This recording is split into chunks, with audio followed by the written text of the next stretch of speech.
sexy on Secular Sexuality.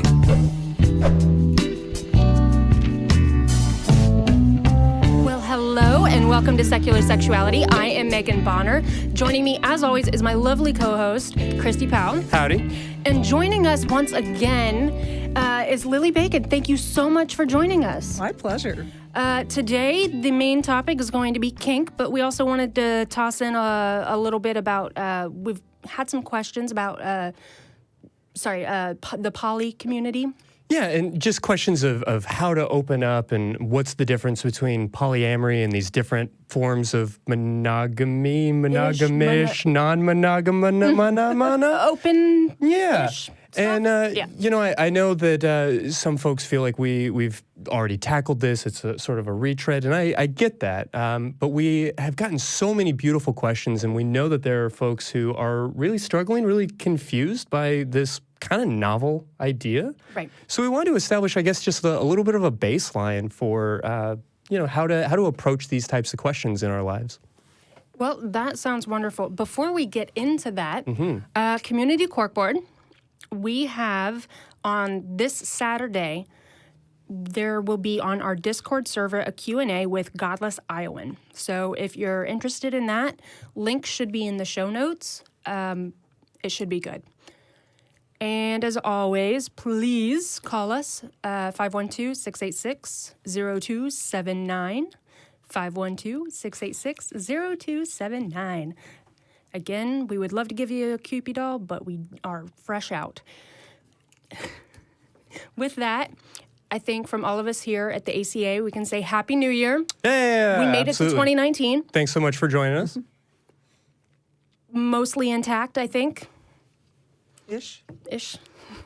So to get down into the nitty-gritty and dirty details, hi. Hi.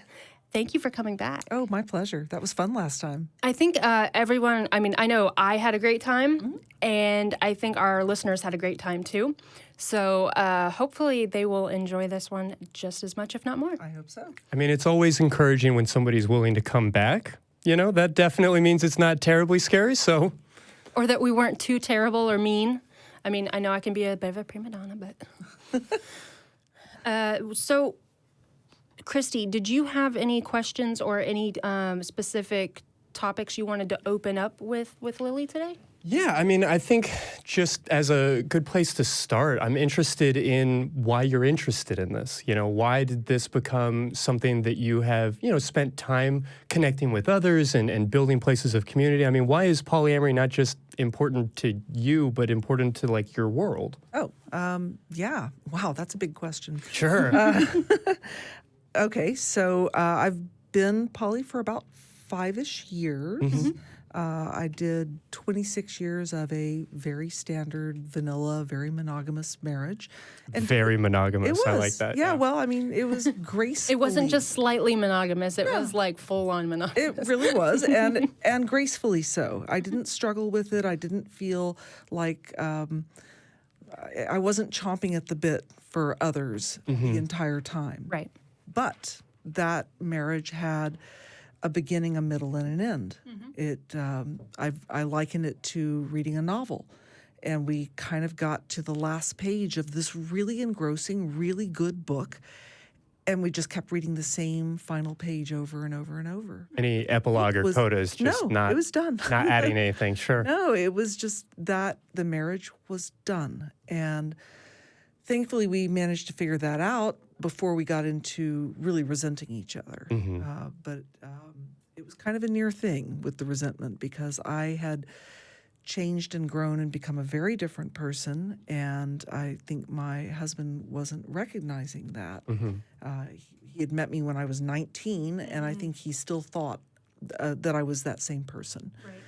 And I was becoming very bored, very unchallenged in this marriage, and really needed to stretch and find out who I was outside of that marriage. But there was this moment where we had, towards the end, the last couple of years of the marriage, that's where things had really changed. And I had developed an attachment to somebody who was very close to the family. I cannot call it an affair. We never had sex, but it was emotionally a very heavy-duty attachment, and Something that let you know that it's possible to love another person. absolutely. And there was this moment where I was having an argument with my husband in which I was asking to shift that relationship into a sexual spot because it naturally would have gone there Right. had the dynamics not been established otherwise. And we were arguing, and that's very rare for us. It was not a contentious marriage at all, but it was 3 a.m, and we were really having a serious argument. Very, very rare for us. And there was a moment where I kept saying, I want a hall pass for just this one person. I still love you, but this needs to happen. And he kept saying, that's outrageous. That's the craziest thing I've ever heard. Absolutely not, because this person was very close to our family. And there was a moment in which he said, I mean, you could have sex with anybody else and it would be a totally different thing, but not this guy. Sure. And I kept arguing about wanting to be with this guy. And then about half an hour later, like the penny dropped in my head.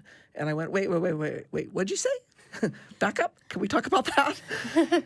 And that is actually the first seed of us opening that marriage was that conversation. It still was quite a while, and we wound up going to a marriage counselor, a really, really good one here in town, who has a specialty practice in which she specializes in kink and poly. At the time, I had no idea I was kinky. That was a whole separate thing. But I called her up saying, this marriage is at crisis point. It's either going to open up and change form so that it becomes an open marriage so that we can keep what is great about this marriage, or it needs to gracefully dissolve. Yeah. One or the other. And that's, I think, something important for viewers to know. I mean, I myself mention that anytime I'm working with a couple, just as a way of introduction. Okay, guys, are we here to figure out how to stay together? Are we here to figure out how to get over a particular problem? Or are we here to break up and end this thing like grown-ups, politely, amicably? Exactly. Right. And oftentimes that question comes as a bit of a shock to folks. I mean, the thought very much is, well, we're here in counseling. You're supposed to fix the marriage. You're supposed to make us stay together. You're supposed to talk him. You're supposed to convince her that this thing is worth staying in.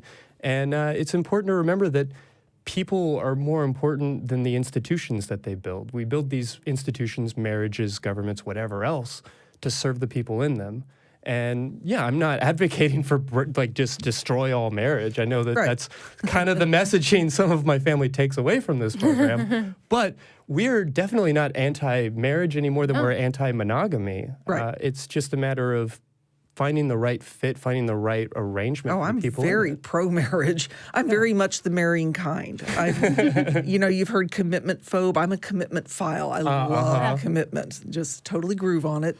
But that was sort of how we got to that spot. And once we opened the marriage, I did a little bit of dating. He tried, but really his heart wasn't in it. He's not really built for non-monogamy particularly, although he's not a very jealous person, so he was absolutely fine with my going out. He just didn't need any other partners himself. Sure. So that combination of a more poly person with a more monogamous person, which happens sometimes.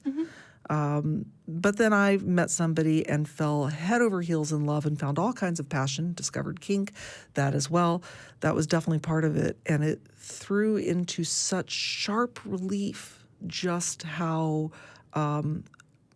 bored I was in the marriage, just how passionless that marriage had become for me, even though I have tremendous affection and respect for my ex-husband.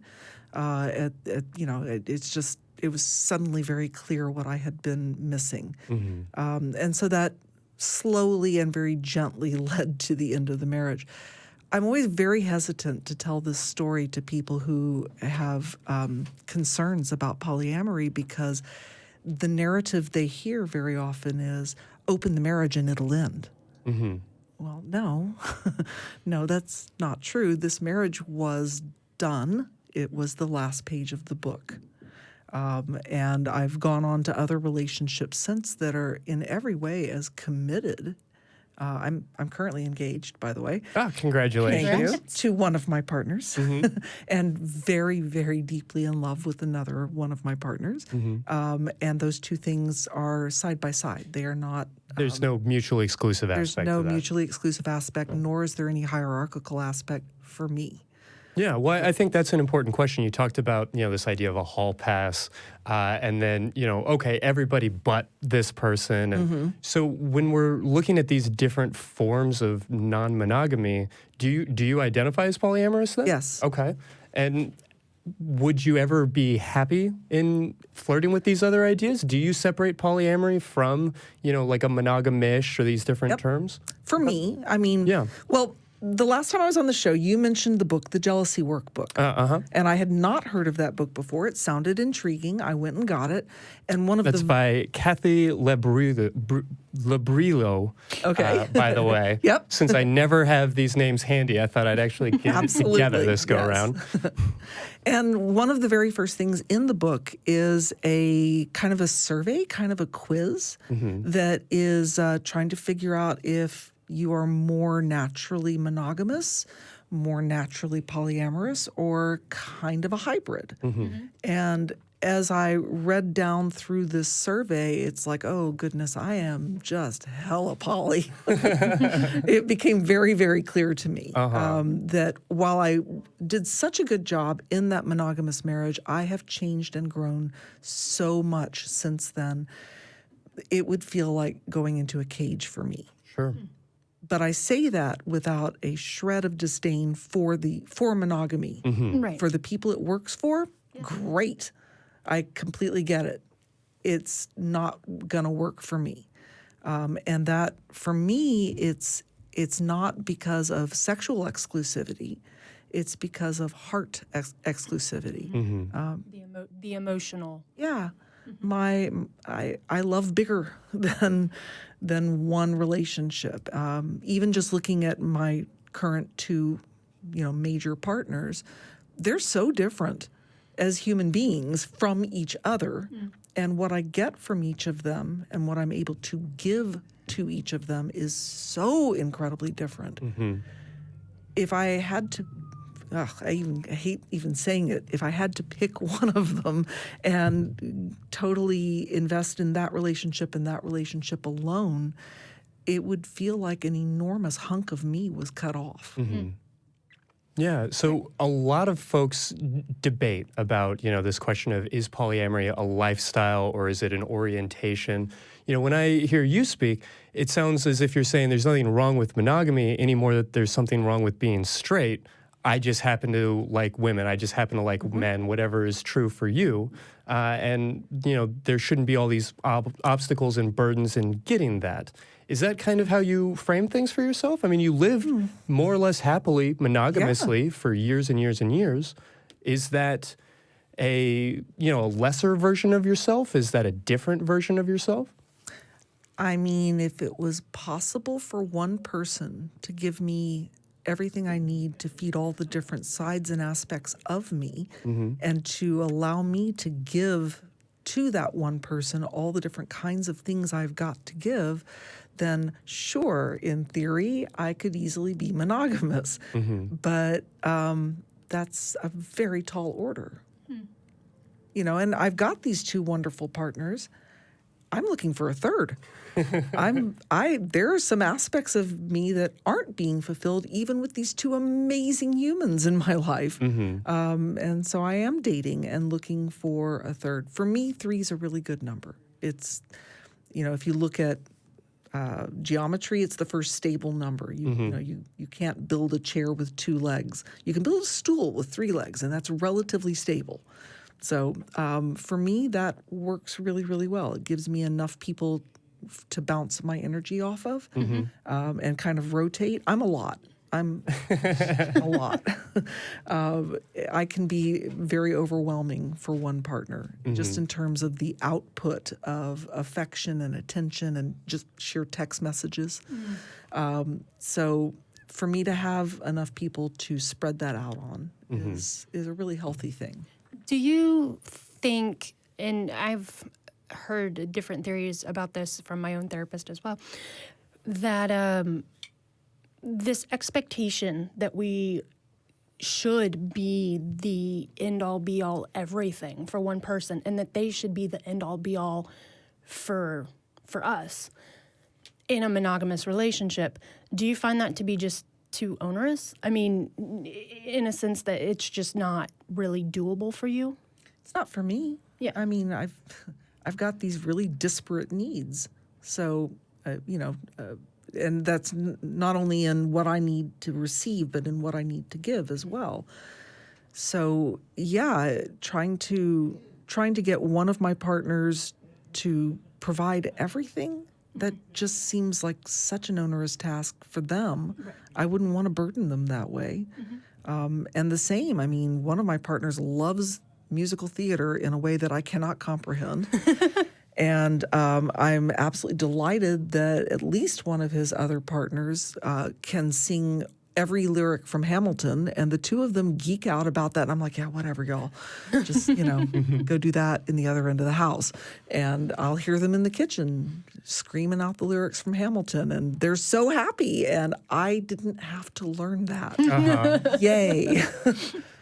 Yeah, I had a partner tell me once that being polyamorous meant that she never had to watch football with me, which I had to give her to that. I was like, yeah, you're totally right. Like, your time is not obligated to me.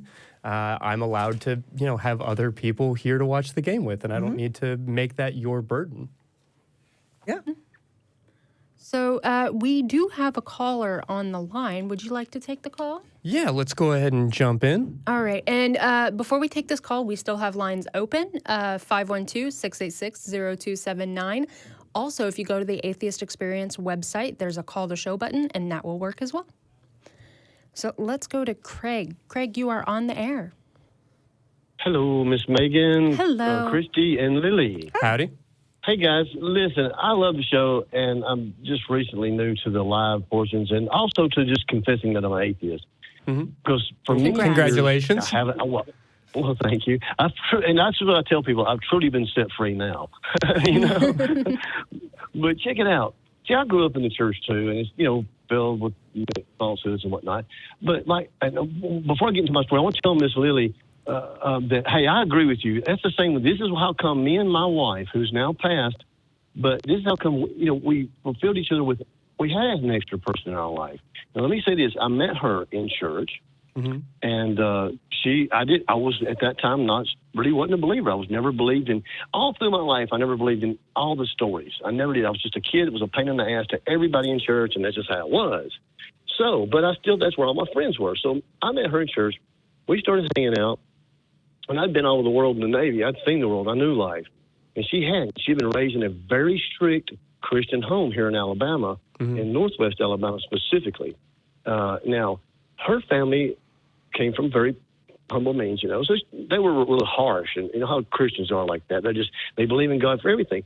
Well, she didn't never really believe herself until later on I found this out, but she was forced to play the piano and be a perfect girl, wear the braces, do the little things they're supposed to do. Be around it, sure. When I met her, she's supposed to be, under subjugation, be under the foot of the man. So anyway, her dad used to beat the shit out of them both, her mama and her, in the name of Jesus. After she died, I had all her diaries I had to read through. Made me cry. But anyway, this young lady, after I married her, of course, he said, if you marry this boy, because he knew I didn't really believe, but I went to church. He thought I was just trying to scam on his daughter, but I really loved her, man.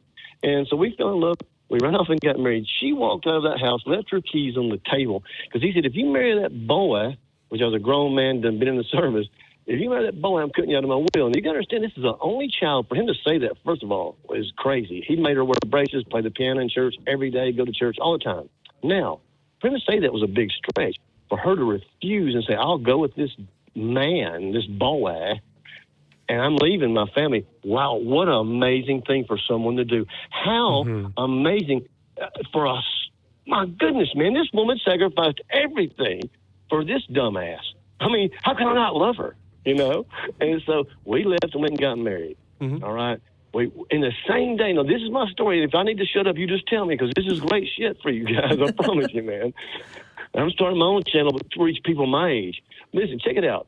We left that. I went. She called me. She was, my daddy's told me to get out of the house unless I quit seeing you. I said, baby, I'm coming to get you. I went and got her. I backed my old Camaro up to the door. She's sitting there with a bunch of stuffed animals and her college books. She was still in college. She still had shit in my car. We boogied and went and got married and got our license, got married all on the same day, and got an apartment all on the same day, man. And this was crazy. I was tripping. So here's the deal. My buddy, who was a Christian, had a church, married us. I still got the pictures. They're sweet as they can be, although they're silly, but you know what I mean. Mm-hmm. We got married in the church. She left everything. This woman sacrificed everything. Now, let me tell you what happened. We went through a year and a half of therapy together because sex was just not, mm-hmm. It sucked. Now, when she started telling me the things her dad, her mom was a submissive woman who said nothing. Mm-hmm. Her dad told her all this shit and had her just scared to death about what sex was going to be about, man. You know, it was just horrible. That's a story I think a lot of women who grow up in the church, I mean, men too, but women in particular, I feel like see a lot of. Where sex is demonized, sex is criticized, sex is put in this very, very special lockbox. And then you're supposed to be able to take it out at your wedding at 19 and, know how to use it properly. Yeah, and love it and accept it and embrace it all of a sudden after being told that every sexual thought you've had for the entirety of your life has been wrong up to this point. And you're supposed to suddenly be an expert. Yeah. Yes, exactly. And that's the thing, even with all men and women in the church, bro. Yeah, so what kind of questions did that bring up for you? I mean, y'all went into marriage counseling, and, how'd that go? Oh, I was going to say is this, all right?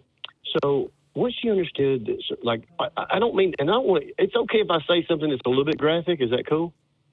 This is a sex show. Yeah, we definitely get down into the nitty-gritty. Okay, look, the first time I tried to go down on her, she flipped out. Yeah. She thought, what? Like, now. So I explained to her that it was all good and whatever.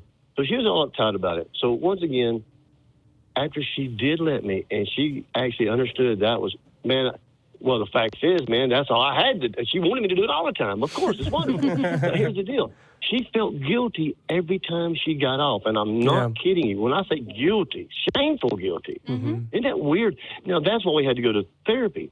Once she got through all that, we wound up, man, sex became amazing. And so we were going through our marriage about 3 years after that. And she had a little girlfriend that worked with her, okay? Real sweet girl. She's 22 or 3 or 4, and we're like 4 years older than her. Real sweet girl. Now, Sharon came on one day and said, look, she's so sweet, and, I think she likes me. And I said, yeah, she likes you. I like her. She's cool. I think she likes me. I said, oh, okay, why? Did she say something? She goes, well, she said something to me, and I don't want you to get mad at me, but I want to tell you something. I said, I'm not going to get mad at you, baby. You know me. She goes, okay. She goes, Jennifer said, look, I find you attractive, and I find your husband attractive, and sometimes I like to get with couples. And she goes, have you ever heard of that? I said, oh, yeah, I've heard of that. Sharon had never heard of that. Dear Penthouse. Oh, yeah. Found yourself a unicorn. Oh, yeah, I didn't think about that. Yeah, Dear Penthouse. But so is the deal. I said, baby, back then it was a different, we didn't call it polyamorous. This person would have been called a unicorn in our little world. Mm-hmm. And so anyway, Sharon wanted to try it. She did. Now, here's where I'm a hypocrite. Now, that's what I'm talking about. I want to talk to your guest about. Here's where I'm a hypocrite. I don't think I could ever share my woman with anybody else. And I'm not trying to be a dick or a Bogart. I'm just trying to be honest. So there's my little deal. Yeah, I think that is actually a pretty common thing, and it comes back to the jealousy and feelings of ownership. Mm-hmm. Correct me if I'm wrong, but that's a pretty common thing because men don't see other women as a threat. A threat.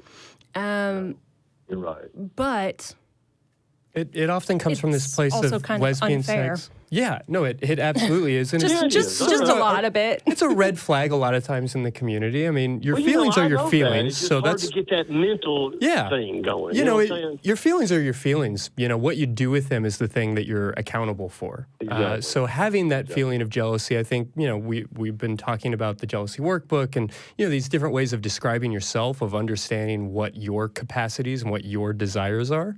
Yeah, definitely there are some cultural things to look at. You know, verbiage, I think, is an important one. I mean, when we talk about somebody that we love and, you know, Walt Whitman, and my love and my mousy little love and, you know, these images, that can be not an unhealthy way necessarily of looking at somebody that you care about, but it is tricky when that becomes the only way that you see them. You know, as your love, as somebody who's your woman, as somebody who is connected and belonging to you. And I think belong there is the key word. And it wouldn't be such a problematic thing if it wasn't so incredibly pervasive in our culture going back so many hundreds and hundreds of years. Even the word share, Well, let me ask share you this. my woman. Let me ask you this question. Do you think that everybody's cut out for polyamorous? No. Okay, so there is some, you know, some of us are just not made for that then. I think that there's a lot of truth to that. I don't feel like it But I is a shouldn't be lifestyle that hypocrite and everybody say, should jump we can bring into. another girl, you know? Well, you But I can shouldn't be if everybody's negotiate. happy. Yeah, negotiate the Yeah. type of relationship that you want to have. Just be honest about where you're coming from as far as the feelings of being threatened are. Yeah, and I think that's another long as big concern is the everybody's agreed and on the fetishizing same of page, lesbian basically. sex as if it's not real sex. And, you know, I think that can understand. really lead to not seeing people as people, which women happen to be. Yeah, I get it. I mean, I think we're people. Are we people?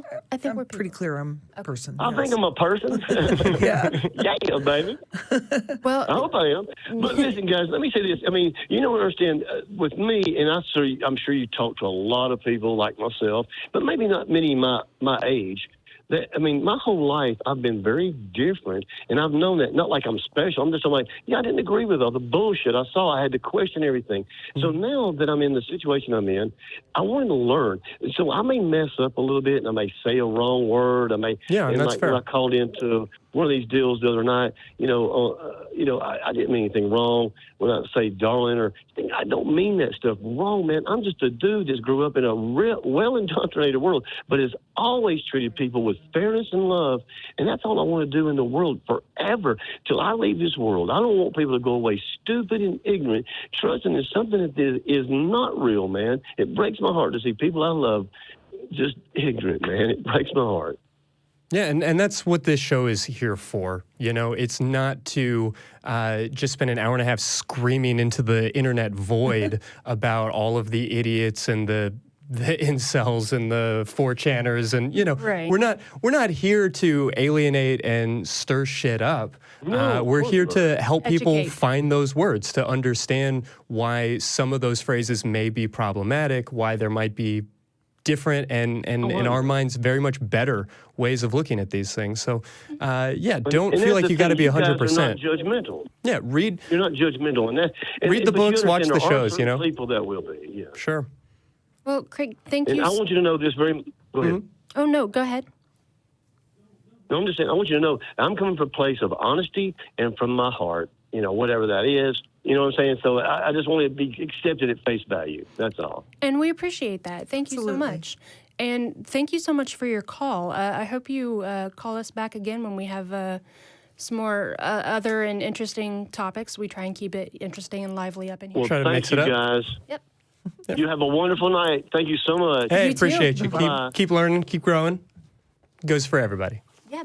So I think that brings up a really good topic of Yeah. polyamory. Yeah. And we were talking at the start of the show about going over kind of a primer on polyamory. And we've kind of talked about polyamory, but we haven't really Defined it. explained or defined Yeah. polyamory Sure. versus all the other options that are out there.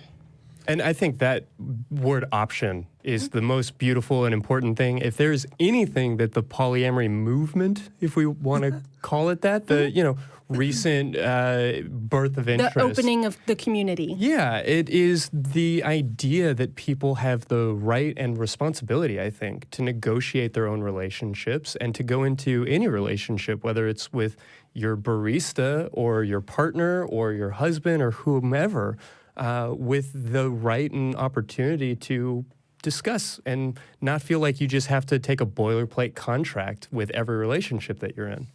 And you have your options. Yeah. With that, would you like to help define some of these terms? Yeah, Lily, I'd love to give you a chance to kind of kick it off and maybe split some of these things out. Yeah, absolutely. I'm the helpless observer. Okay. So I know very often when I tell somebody that I'm polyamorous, I can see on their face that they've got some idea of what it is, and it's a wrong idea. This happened to me at work today. Ooh. New teammate. And I said something about one of my boyfriends, blah, blah, blah.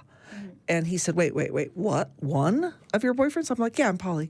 And he kind of went, oh.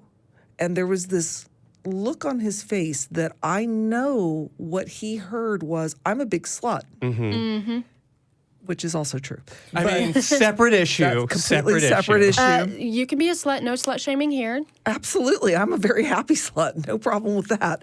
That's not the issue, though.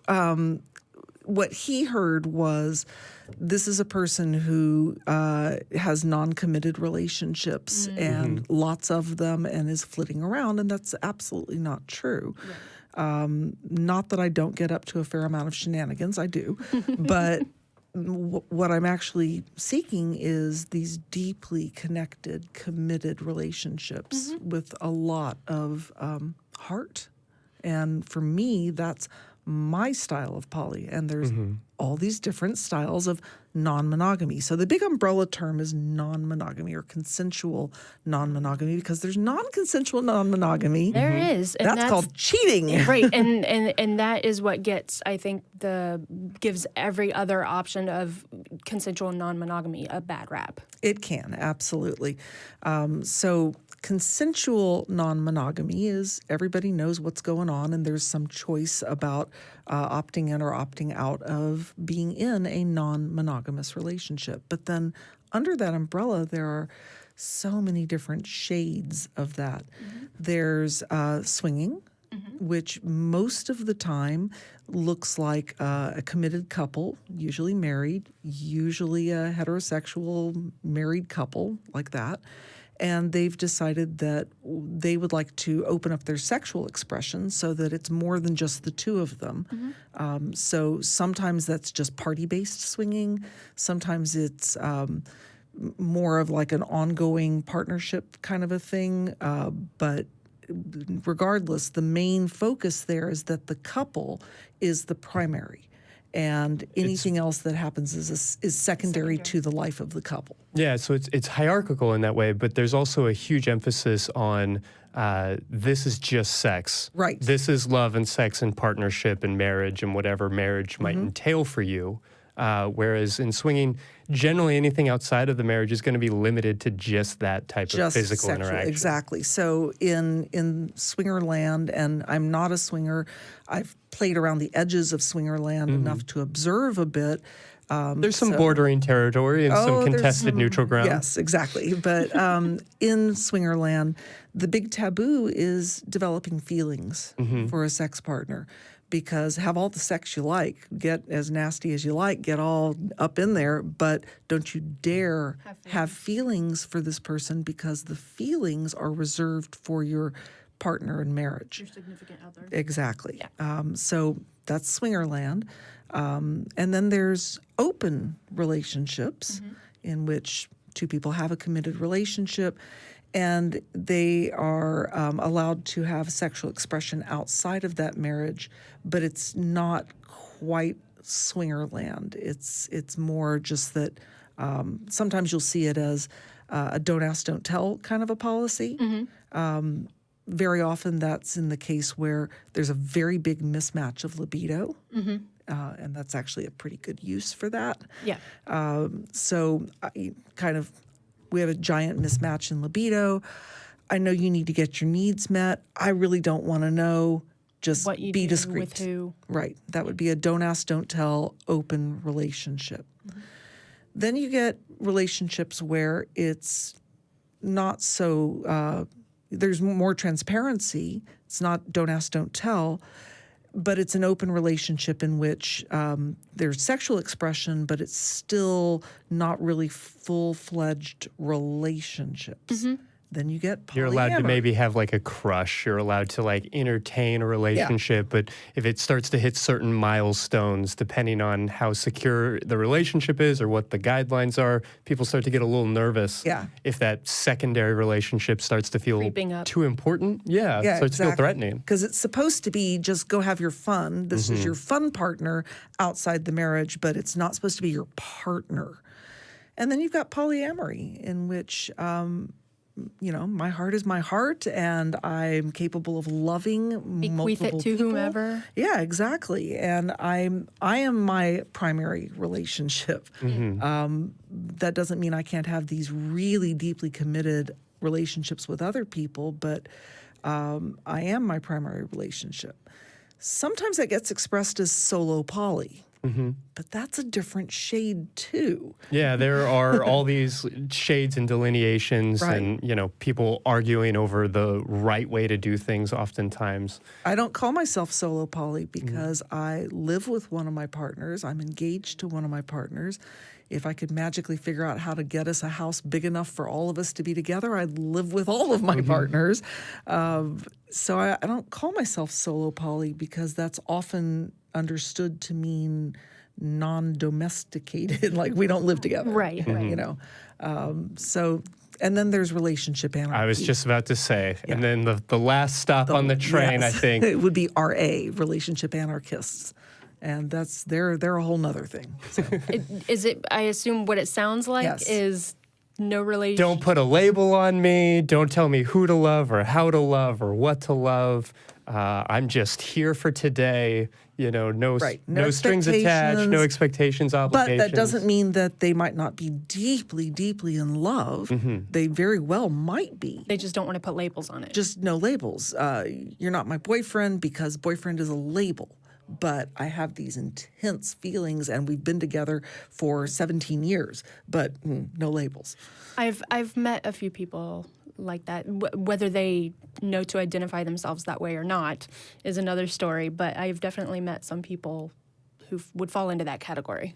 Well, and I, as gently as I can, would love to kick that to the audience. If we could have somebody call in to, I guess, explain, I don't want to say defend, but to really talk about the relationship anarchy label, because anytime I'm presented with it, I feel like I'm stuck in a college dorm room next to like a Scarface poster and a Bob Marley poster as somebody tells me like, why we got to put all of our music into genres, man? Like, we're just here for the music. We're Why just do you here have for to the define love. everything? Yeah. Yeah. And, we come to this dichotomy a lot. We spend a lot of time on this show in particular talking about why do we have these labels and, putting everything into a neat box, making people feel like they have to be this, that they have to ascribe to a particular label is really coercive in certain situations and can be really damaging. But, as we talked about in detail last week, it can be really freeing to actually have these adjectives to describe yourself, to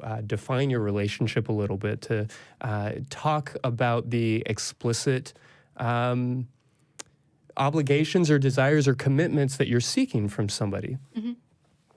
So, relationship anarchy. I'm not knocking it, but I'm saying that I don't understand it. And honestly, I think, I'd love to hear from somebody who does. yeah, I think I have difficulty with that idea myself. In theory, on paper, it makes sense to me, but I am someone who, I do not like ambiguity. I hate ambiguity. And so anything without a definition scares the piss out of me. What am I to you? Yeah, Yeah. exactly. So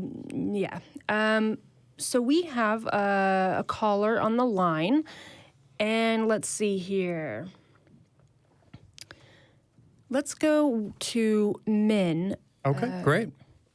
Min, you are on the air. Friend of the show, thanks for joining us. Hi. Min? All right, we're going to put you on hold and come back here in just a few minutes.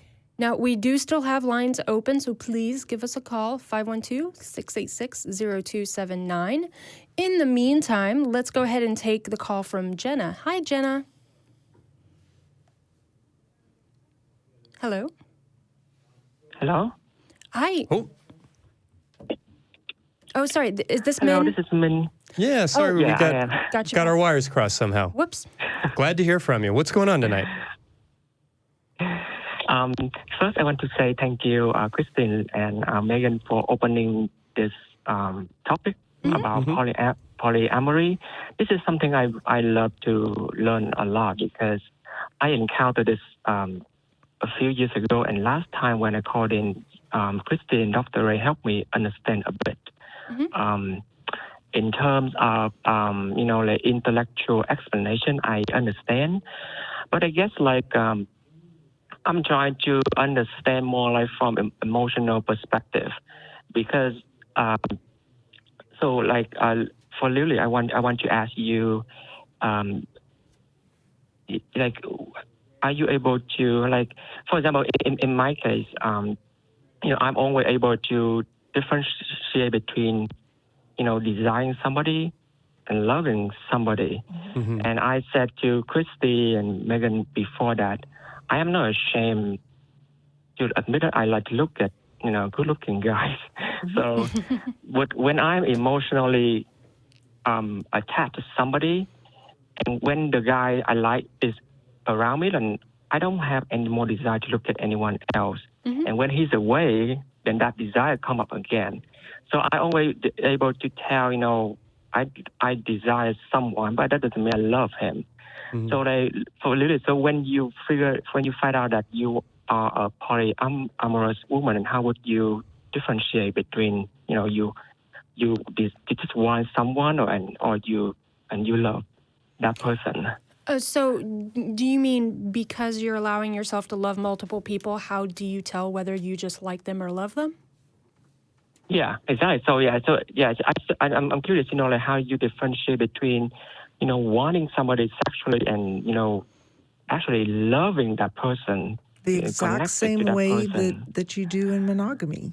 It's the exact same thing. You go out on dates with them, you spend time with them, you're enjoying their company, you're attracted to them physically, and at some point you actually find yourself having those feelings of being in love with them. It's the exact same thing as monogamy, except it's happening in more than one relationship at the same time. More than one aspect of your life. Yeah, I maybe I'm reading into it, but what I almost hear in your question is perhaps the assumption that you would love one person and that you might sort of fool around with another on the side, which is a thing. And, one of the things we kind of put labels to just now. But, Min, correct me if I'm wrong, but it seems like you're suggesting that, how do you know which is the one that you love? Is that kind of part of maybe how you're seeing it? Well, I mean, I'm sort of feel like, I guess it's for my, I only know about my own psyche. So the thing is, I never confuse between, I am physically attracted to somebody and loving that person. I mean, I'm able to have sex with people, many people, but that doesn't mean I will love them all. So I guess that's why I'm trying to understand how that different in a polyamorous person. I'm not sure it's really I guess different. It's not. I think I'm sorry, Megan. It's just I guess because the term that I hear the term primary partner. So does that mean that the other partner does it mean you love them a bit less or more, or how does it work? When you have more than one partner, then does it mean the love at the lesser level, or? Well, if you have multiple children, do you love one of them less or more? Yeah, he brings up a good question, though. I mean, where does that term primary or secondary partner or Yeah. sort of polyhierarchy come from? Yeah. And I think for a lot of folks, it is a way of sort of preserving an existing relationship. When they first open up, there's this sort of fear that You'll lose what you have. Yeah, and as you're like wanting to take in more love, more affection, more people, more experiences, you're really guarded and afraid of losing that precious thing that you started off with. And, you know, that can be dangerous with anything, if you hold on to a relationship too tightly. But what we're talking about with those particular terms, men, are specifically negotiated types of relationships in which people, hopefully not from a coercive or fearful standpoint, have agreed that, you know, this is kind of my main relationship. This is who I live with. This is who I love. This is who I might be married to, or that our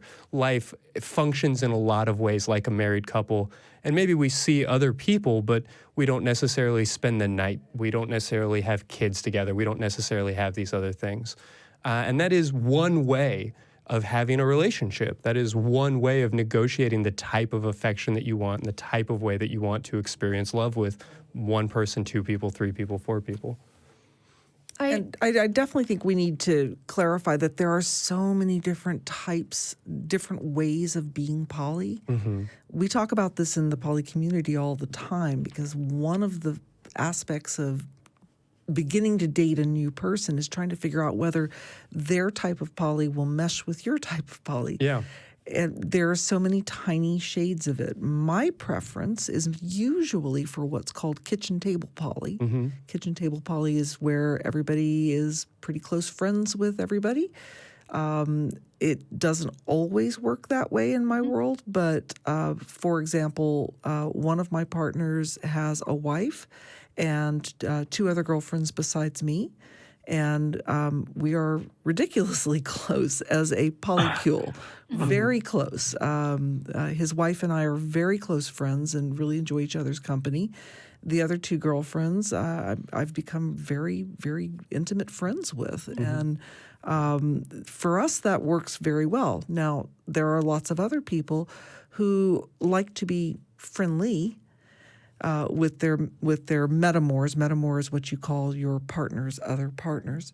But they don't necessarily need to be best friends and go get their nails done together. And I've had my other partner has had partners that I, know a little but haven't become best friends with. So it's all sort of just going to be natural affinity. I have become really, really close friends with some of them. And that's just part of the way my poly works, but it can be very different with different people. Everybody does it a little bit differently. In terms of the how do you know who you love, you just do. You just love them or you don't love them, or and I wouldn't have a problem with lots of people have relationships that are way more casual than how I do it. Doesn't make them less poly. I'm just kind of intense that way. And I would have... Sorry?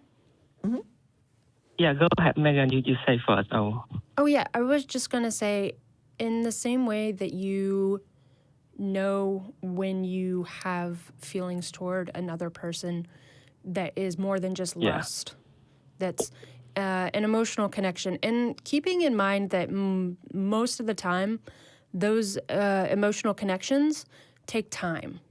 So it starts off as infatuation and attraction, and then eventually could turn into love. And by that point, usually you know.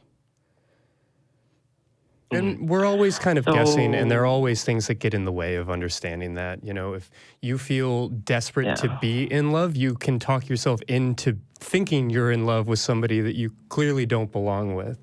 So the best way, I think, to set yourself up to be able to know, if we're answering that question, maybe apart from the poly side of things, is just making sure that you're in a place where you are able to, in a not forced, non-coercive way, be open and welcoming and accepting of love. Because not everybody is there all of the time. So making sure that you're taking care of your emotional needs, that you are doing everything you can to care for yourself, and that you're not viewing this relationship, that relationship, all these relationships as your lifeline. You know, not coming at it from a place of desperation, but of already feeling full. You know, even if you're interested or curious, because you can nurture curiosity, but not if you're desperate and starving. And then you'll just take the first thing that comes your way. Christy and Lily, if I understand you correctly, even if, let's say, if you have more than one partner, but you usually with one partner at a specific time, right? And then you with another one, you're not with all of them at the same time, right? I would say that's typical, but I would say that that's far from the only way of going about it. You know, in addition Everybody does poly their own way. Yeah, that's one of the beautiful things when we talk about consensual non-monogamy, we're talking about literally everything that's not monogamy. So that's a very big tent with a lot of weird shit going on underneath it. Yeah. So, you know, I would say that there are beautiful triadic, quadratic, other Greek suffixes. Polycules. Yeah, there are these elaborate relationships and group marriages and people who are maybe 4 people that are only together with one another and are completely closed off from everybody else. And that's their relationship. And they very often are spending, you know, 2 at a time, 3 at a time, 4 at a time romantically or just in daily living, you know. But that's true of any family of any sort. Everybody is sort of mixing and matching in these different things. That's not how everybody does it. That's maybe a beautiful and select few, but it's definitely a viable choice to do it one way or the other. Well, Yeah. So many years ago, when I watched a show from Spain, it portrayed this woman who was in love with 2 guys, and she had to have sex with both of them at the same time. Otherwise, missing one of them would be incomplete for her. And they were totally in love with her too. But of course, they're not in love with each other. And I guess that's the only example of. At that time, I didn't really know the term polyamory, but when I hear people describe it, that's what I picture. I mean, that's the classic V model. You can get down and deep and dirty into all of the glossary and the lexicon of polyamory. threesome.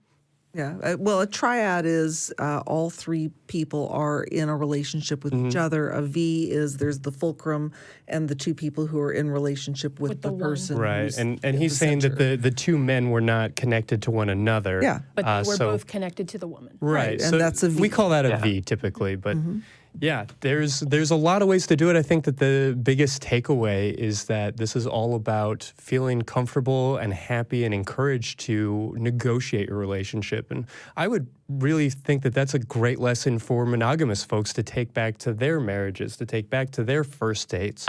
What do you want out of this relationship? There's not a right answer to that. There's not this, you know, biblical model definition of marriage that we don't find in the Bible.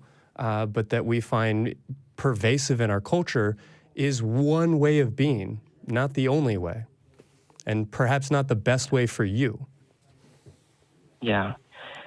So when so the question I told us call screener is like for in your case, Christy, then like when do you have ever had to think about your wedding vow, you know, because before you realize that you were polyamorous, you take the wedding vow that say, you know, I will promise to love you, etc. It's significant how, you know.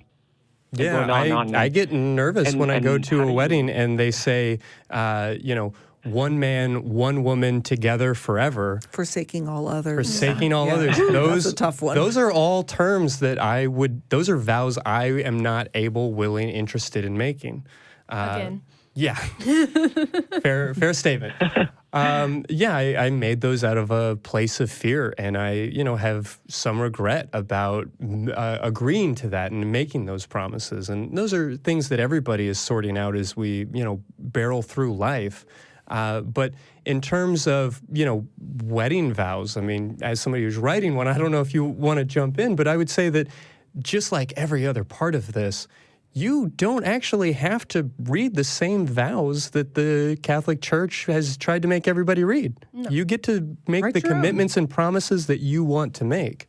Yeah, absolutely. And in the poly world, there are such things as multiple spouses because people sometimes do have that level of commitment.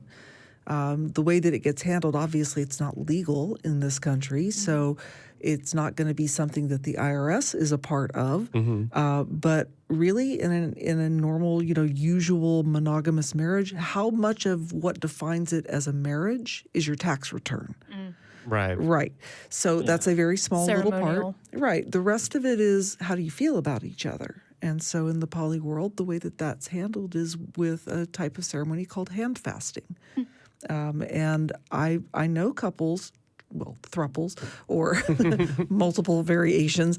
For example, I have some friends where there's a husband and a wife who had been together a long time. They've got kids, they own property together, but it was a polyamorous open marriage, and they both had other partners as well. Eventually, the wife found a partner that it became such an important relationship to her, and she was spending 50% of her time at his house and 50% of her time with her husband. And the guys were friends, really good friends. Eventually, what happened was the husband acted as officiant at the hand fasting for the boyfriend and the wife, and now they're all married. The guy's not to each other, but both to her. And again, that V model. And then it became practical to sell one of the houses, and they all lived together. But, the guys remain very dear friends, but they're not in romantic or sexual relationship to each other. Right. They are to her. Right. And she is married to both of them for all intents and purposes, except for joint tax returns. Exactly. So, Min, to wrap it up, I think the answer to your question of what vows do polyamorous people make to one another, the answer would be whatever the hell they want to promise one another. Yeah. And let that be true of all of your relationships, whether it's with an individual, whether it's with a couple or a throuple, bigger. The thing that we really owe one another is the thing that we promise to one another. So make the promises that you feel good about making without being coerced, and live your best life. And we hope that explanation helped a little. So I just have one more quick question for you. So for Christy and Lily, when you are in a polyamorous relationship, do you tend to hurt less with when you're heartbroken because like one partner, let's say you break it up with that person, and do you feel like the missing piece is less intense compared to when you are in a monogamous relationship? Like people say, you invest all the egg in one bag, and then when that bag is gone, you don't have anything. Is that how? That's a good question. Apply to you, or you? I've certainly been through that. I still feel breakups just as incredibly horribly painful. The only thing that changes there is that you have a support system that is shoulder to cry on. Yeah, and I mean you would anyway if you had very close friends and like that, but having the intimacy of another partner to be there when you're really struggling is somewhat soothing. It doesn't mean that you're not feeling the pain. It still hurts. I liken it to somebody going through a breakup who has a really shit family that they're not close to and they don't have a good group of friends. That breakup is going to feel one way. That exact same person who loves that other person just as much, the breakup is just as hard, but maybe they have a great group of friends around them. Maybe they have a really understanding boss and they're able to take some time off. Maybe their family is like so concerned and supportive and they are able to move on in a much happier, healthier way with all that extra support. Same with polyamory. The breakup is still the breakup. Whether it's a easy breakup, we went out 3 times, he turned out to be a dick, no problem, see you later. Or whether it was like a long-standing, deeply connected emotional struggle, and that's a difficult thing, it's going to be the same experience. The only difference is all of the love around you. That, and here's the thought that I'm kind of bouncing around on is the partner with whom one has broken up is not replaceable by the other partner. Yeah, they're not Partners are not interchangeable. interchangeable in any way. So it's not like, oh, well, I've still got one, and therefore, no, I'm still missing that one. Right, because they are a unique piece. So, men, thank you so much for your call. That definitely gave us plenty to talk about, and we hope to hear from you again. Yeah, thank you so much for taking my call. You guys helped me so much understanding this subject. Hey, glad to hear it. This episode is definitely something I will listen over and over again. Thank you. Oh, good. Well, I feel like that's a good moment to point out that we do have a podcast version of this show. do. I often forget about that myself, but as somebody who is much more likely to consume media while I'm jogging, while I'm driving, While I'm working. Yeah, if you miss an episode, please check us out on SoundCloud, on Stitcher, on iTunes, on everywhere that fine podcasts found. are podcasted. Yeah. Yes. So, do you want to take another call? Yeah, let's jump in. Let's go with Jenna. Hopefully, Jenna's on the line this time because I didn't mess it up. Hello, Jenna. Hello. Hi. How are you doing today? Doing amazing. How are y'all? Good. What do you want to talk to us about? I had actually two questions. One is just a question, and then the other is kind of a scenario with a question. First, what is the difference between polygamy and polyamory? Okay, yeah, Yes. that's a good one. And very important distinction. Let's just break it down with the words themselves. Poly, multiple, amory relates to love, so multiple loves, whereas polygamy would break down just etymologically speaking as many wives. So polygamy is what you get with for example, the Mormons who have the multiple wives. The way that it tends to get practiced in that community tends to be with very young women and much Very older men. misogynist, Yeah. very... Yeah. So polyamory is, I am by no means a polygamist wife. At all. So really, we're talking about, they often get conflated, but we're talking about like the institution of marriage versus the fact, the intangible essence of love. And that's really where it comes into. And the term polyamory, poly folks love to point out that it's a awkward blending of Latin and Greek roots. Yes. It's by far not Should a be perfect word. multi-amory or it's polyeros. What are any words other than just things that people made up to try and express an idea? And that particular term has a few different folks arguing over their creation of it. But it largely came from an attempt to differentiate from these other things, as an attempt to get away from the idea of group marriage and these different things, which, are generally speaking very misogynist in nature. Certainly there are examples as we look through history, as we look through the anthropology of all these different cultures. There are plenty of examples of group marriage with one woman and multiple men and these different things. But in reality, it's rarely practiced that way. And I think that, Dr. David Lay, a speaker I've talked about here a couple of times, does a really beautiful job of pointing out that in many ways, the polyamory movement couldn't happen until the feminist movement was already starting to gain some ground. And that polyamory is, in a lot of ways, a way of making this idea that men have had forever, Polygamy. this idea of sleeping with multiple people, of cheating, of, these different things, and making it palatable to women. Or equal. Yeah, but just by making it an even playing field for really the first time. When we talk about polyamory, I think it's important to recognize that humans are largely unchanged for the entirety of human recorded history, but our society, our cultures have evolved and changed. And even though we don't want to act as if polyamory just got invented last week, There have been shades of it for, going back as Millennia. far as we can read. But it is sort of a new idea in a lot of ways, in the values that it puts forward and the things that it makes important. And egalitarianism is a big part of that. So I hope that answers the question a little bit. It does. It does. Thank you. Well, okay, so my follow-up question really was, so I'm a brand new atheist, and I got married Congratulations. about 2 years ago. Thanks. But we got married while I still considered myself a Christian.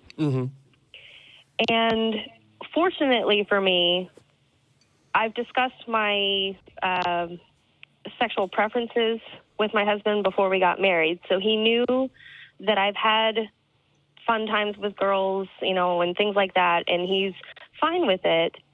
But moving forward, I've discovered that I have a bi-curiosity that I'd like to explore.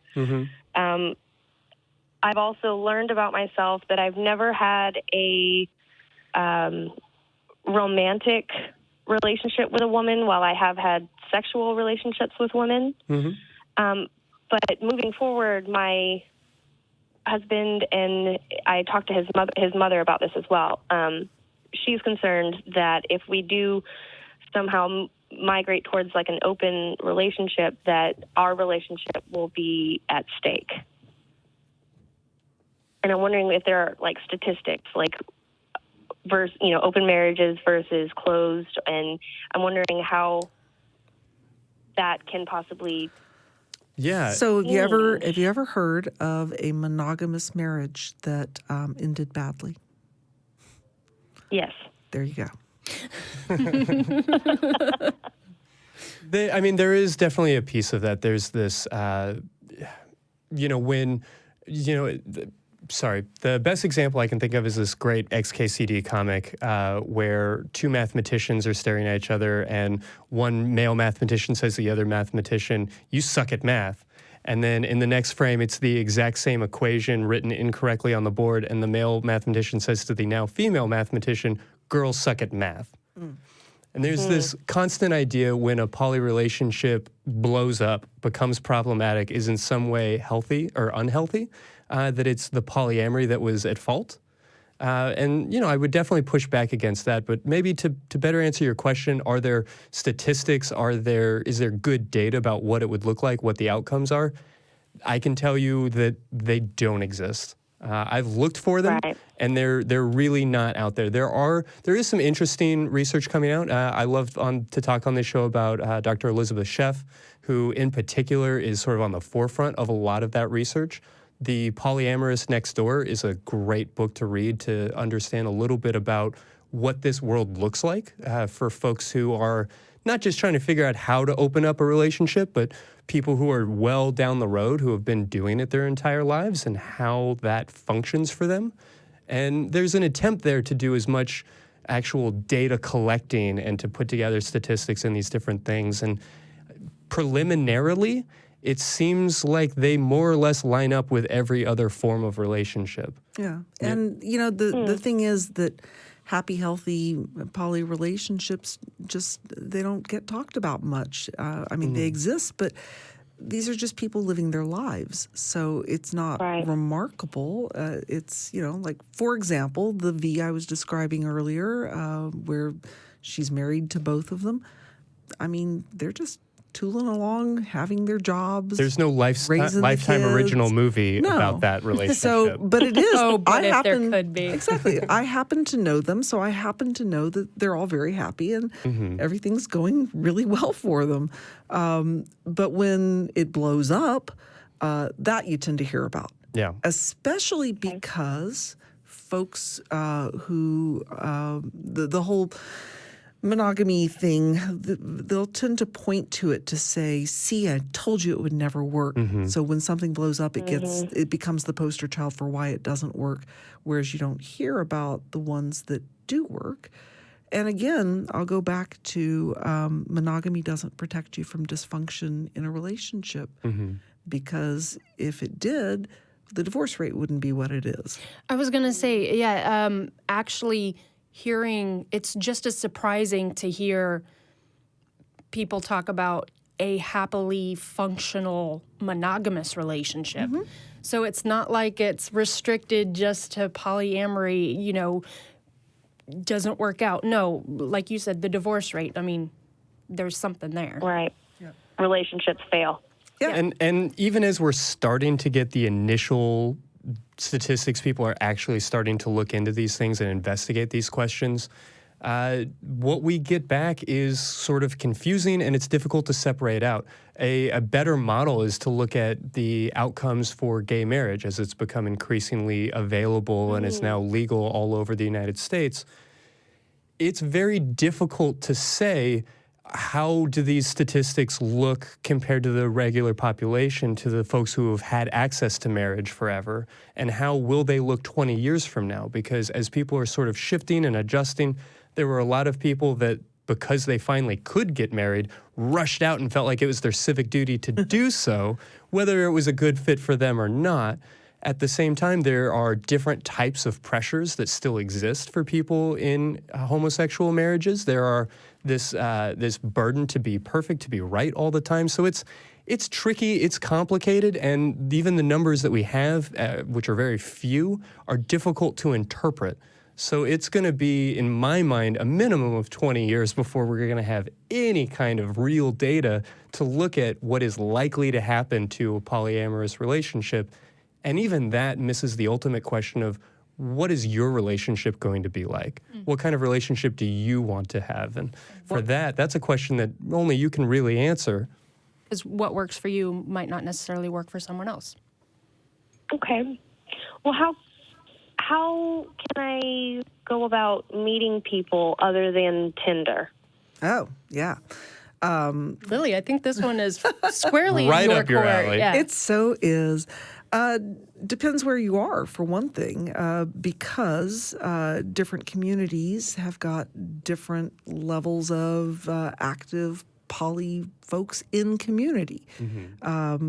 So Tinder has not been super fruitful for most of the people. Oh, I was actually just having this conversation. Good look at it. Good luck with it, yeah. I was just having this conversation on Facebook. Literally just somebody was saying Dating apps for poly folks are it's weak. It is. They exist. They're mostly garbage. I actually just tried. I tried to download a couple of dating apps and tried to kind of find, a buddy, and nobody's interested in me because I mentioned that I'm married, and I think that they think that it's going to have to be like this.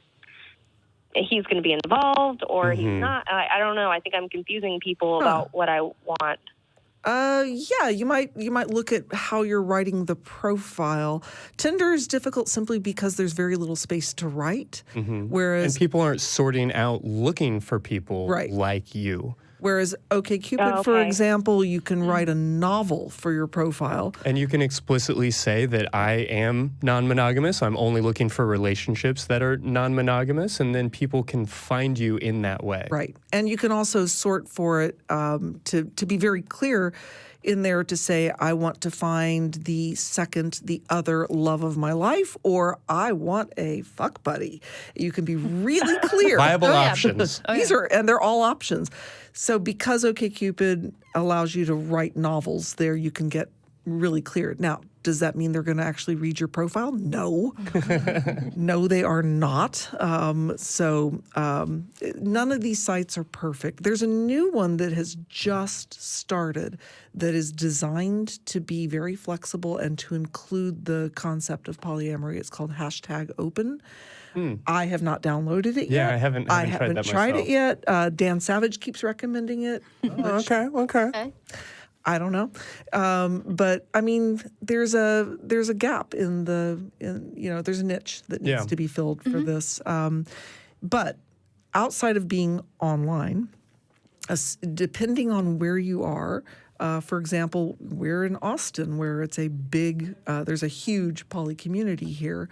And our local Facebook community has really been a very happy hunting grounds for a lot of us. I can't find any of them. Oh, A lot of these they're are secret. closed and secret groups. Oftentimes, finding one person to let you into one can be Yes. the gateway into meeting Exactly. everybody that's in. Because there's so much overlap. It seems like every group I'm in, at least 50% of those people are in this The group other and ones. that group. And The way it works in Austin is there is one group that is, I don't think it's a secret group, but it's a closed group. And it's got a fairly generic name, Austin Polyamory or something like that. It's very generic. When you find that one, it is the landing pad that allows you to make the door. acquaintances who will then invite you into the closed and secret groups. And then the closed and secret groups, well, oh my goodness, we have plenty of them. There's one that is for nothing but these poly cocktails, which, by the way, you might try looking up. That's a national organization, Cocktails, yeah. because it is a national organization. Those groups are all over the place, and they meet once a month, literally for cocktails and chatting. It's not supposed to be a cruising space or a dating space. It's But naturally. but it is. I mean, simply, it's not, but it is. Simply because, you know, it's interesting people and you're getting to know them. And then there's groups that are just for poly women. I run a group that is the ATX Poly Dating, and that is supposed to be a dating group. I also run K&P, which is Kinky and Poly Austin. There's a group that is for nothing but sharing nudes. so whatever you're into, Whatever you're you into. want to negotiate. One of my boyfriends is a brewer. He runs a poly fermentation club on Facebook. Seen that. I that's- need an invite to that. Absolutely, I can hook you up with that. Yeah, there's hundreds of them. They're all over the place, but you have to kind of find the door in your local area, and then that's going to be a great way to actually meet people.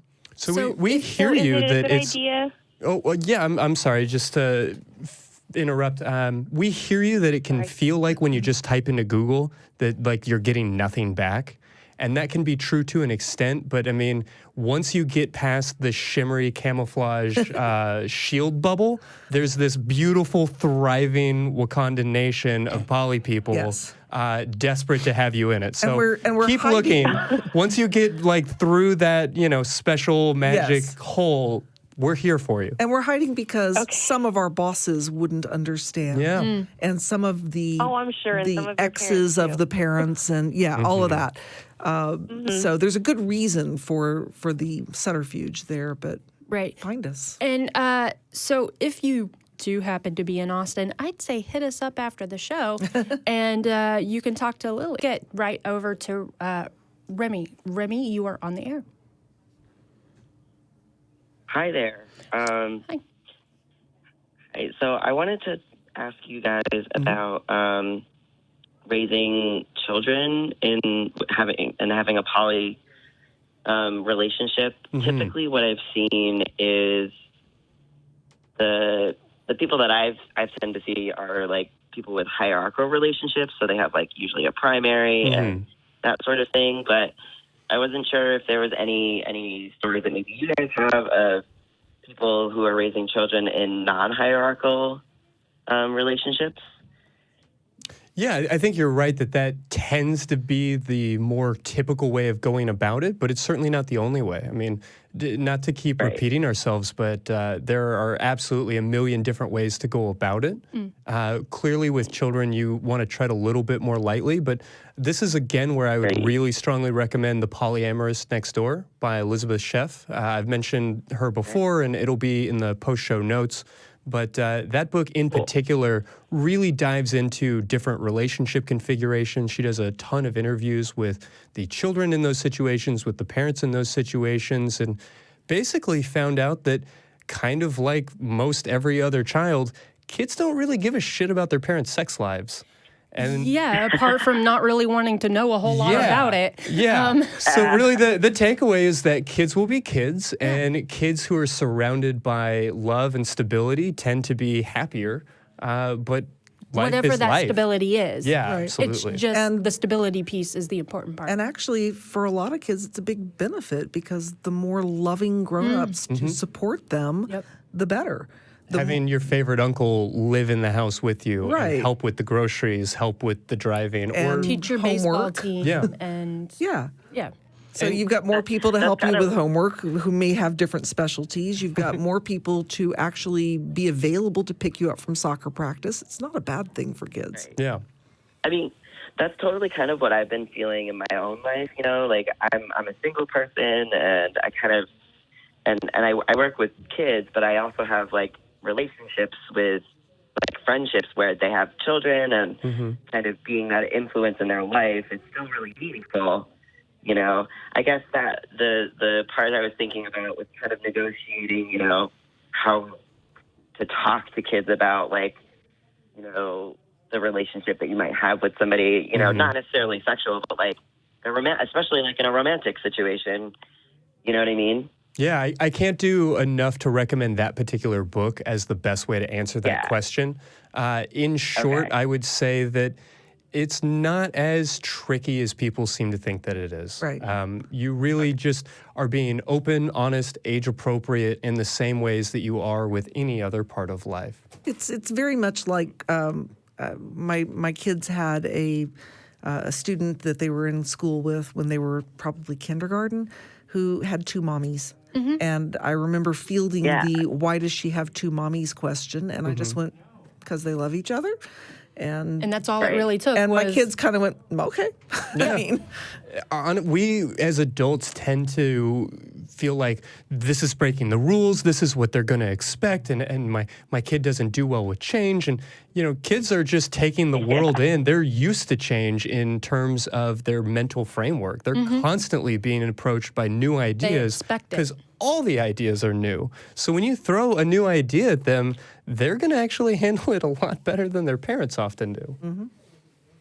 So, I've definitely found that to be the case in many situations. I guess that was the one thing that I personally have been hung up on with my own identity and being like open and poly and that kind of thing is like, what would this mean for, like, you know, when I decide to bring children in my life, like how can I navigate this, you know? And I've been right there with you. I mentioned a couple of weeks ago that some self-doubt about, oh my God, why am I doing this to myself? Why am I making life so hard? It comes part and parcel with the decision to live as a polyamorous person, with the decision to be open to family and friends, with all of these types of choices. There are going to be moments of, oh my God, what did I get myself into? Can I really pull this off? And that is A-okay. Self-doubt is part of life. You know, you want to trust yourself through that doubt, but make allowances for it too. You know, ask yourself, why am I so full of insecurity right now? Because maybe there is something that needs to change, but it doesn't necessarily have to be that just because you feel doubtful or lonely or nervous that you're doing anything wrong. yeah, it doesn't hurt to check yourself, but that doesn't mean you need to drag yourself down. Absolutely. Yeah. Does Awesome. does that Well, help answer? Yes, totally. And I will look up that book later for sure. Okay, Oh, please do. perfect. Yeah, we will definitely link to it in the notes. I'm sure it's on previous episodes as well, but It's a good one. yeah. Well, thank you Awesome. so Well, much. thank you so much. And please You too. call back again. So, do we have time for our last caller? I think maybe we do. I think we can fit him in Okay. Matt, you are on the air. lightning round style. What's on your mind? So I was wondering about the spectrum of asexuality because I'm not sure if I'm in it or not. Sure. Okay. Yeah, I would suggest that asexuality exists on the same spectrum as, you know, crazy high libido. But there are some different I like terms. you looking at me for that. I mean, to the other side of the room. You know, it's an expansive gesture, It's true, though. right? There you go. But yeah, there are some terms that I think are really useful to understanding yourself, to sort of exploring yourself. You know, recognizing that maybe full stop asexuality is over here. And perhaps there's openness to like a romantic relationship, but not a sexual one, separating aromantic from asexual and recognizing that you can be one, either, or both. Then sort of stepping over a little bit further and looking at demisexuality, that idea of having sexual feelings towards somebody, but in a maybe more reserved way, wanting to form a really strong emotional connection with somebody before any of that sort of libido gets triggered. So yeah, it definitely is a broad range. I mean, I know plenty of folks who don't describe themselves as asexual in any way and that have happy, healthy, functioning sexual relationships, but their libido is just that once a month, once every couple of months is perfectly satisfactory. And then, you know, we have other folks that call into the show freaked out because they masturbate once or twice a day. And I'm like, once or twice a day? That's it? That's not getting the job done. So, you know, people do exist all over the spectrum. And I feel like knowing some of the verbiage can be really useful, just in a way of understanding and accepting yourself. But ultimately, it just comes down to describing an aspect of who you are. And it's not crucial to get it right. It's not crucial to affix the right label to the box because you don't live in a box. You're a fluid, living, breathing person. And actually, I know more than one person who is polyamorous, has multiple relationships, and is also asexual. Because for them, it's all about the romance. Polyromantic. And not particularly about the sexuality part. Yeah. Okay. Yeah, because, well, I certainly masturbate. It's just I'm not always interested in having someone else there. Yeah, and that is a important thing to know about your sexuality, is to know that, you know, it may be just that you are much more interested in sex with yourself, which is fine and great and wonderful. It may be that it's easier. You know, that there are certain obstacles to partnered sex, whether it is your current lifestyle, just in terms of being overworked, being constantly stressed out, or maybe this is just part of who you are. So it's always good to take an inventory, to ask yourself, am I getting enough sleep? Am I getting enough exercise? Am I, you know, eating well? All of these sorts of things. Healthy in all the other aspects. Yeah, those are the first boxes to check. You know, if you aren't sleeping, 7 plus or minus 2 hours a night, if you're not eating 3 to 5 times a day, if you're not exercising 3 to 5 times a week, I mean, check those boxes first. And then maybe start asking yourself some of these questions. If this is something you're wanting to change, it very well may not be, and it may very well not even be possible. So, look into, investigate, have sort of an inquisitive, curious nature, but don't necessarily feel like there's anything to change or that you should be doing or would want to do things differently. Yeah. Okay, that actually helps a lot. Good. Well, glad to hear it. We do try. That is why we are here. Yeah, it's like when beating my head against a wall for years. So There is absolutely nothing wrong. You are just on the spectrum, as are we all. Yeah, just part of our libido is part of us, and everybody's is different, and everybody's changes based on how stressed they are that week, based on how old they are, based on who they are. Yep. And what point in their life they're at. Yep. So, well, thank you so much. Well, thank you, too. Hopefully we'll see you back here again. Oh, for sure. I've got a lot more than that, but Okay, good. to start. All right, thanks. Thank you. Well, I think that's a good point, or a good opportunity to point out that we do love to keep this conversation going over email. Yes. Sex at atheist-community.org. There we go. Yep. Got it. Almost got through the whole thing without screwing it up.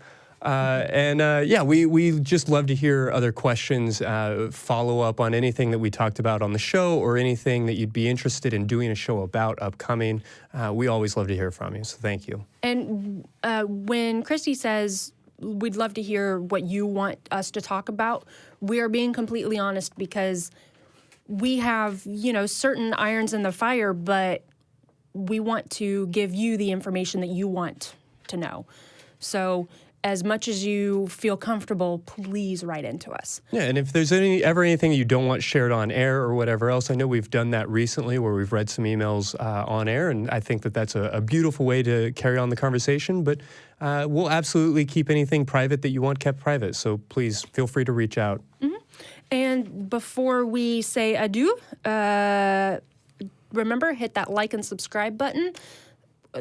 Buttons. The like button and the subscribe button. They are two different things. It helps get us up in the search engine optimization stuff. All of the magic of the Googles. Yes, and the YouTubes. Also, last but not least, be prepared. Coming Valentine's Day, we have some big plans. It could involve a live show, not in the studio. It could involve maybe a live concert here in Austin. So, keep your options open and check back with us again next week for more info. And with that, would you like to take us out?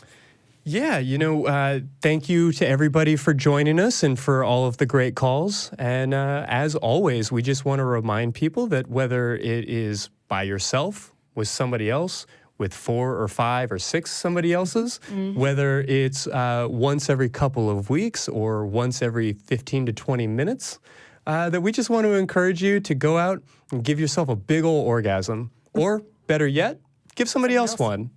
Bye!